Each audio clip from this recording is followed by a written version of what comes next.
వైసీపీలో అయోమయం, స్థానికంపై భయం. మరికొన్ని నెలల్లో స్థానిక సంస్థల ఎన్నికలు. గ్రౌండ్ లెవెల్లో పటిష్టంగా కనిపిస్తున్న కూటమి. గజిబిజి గందరగోళంగా వైసీపీ.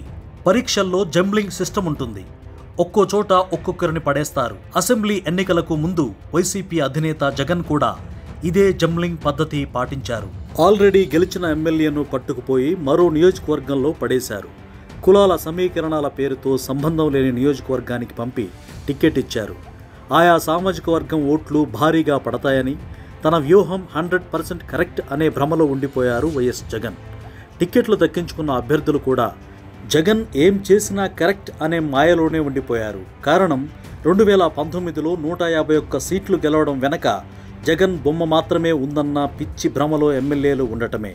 2024లో ఎన్నికల ఫలితాలు వచ్చాక తెలిసింది, గతంలో తాము గెలిచింది జగన్ బొమ్మ వల్ల కాదు, నియోజకవర్గంలో తమకు వ్యక్తిగతంగా ఉన్న బలం వల్లే అని.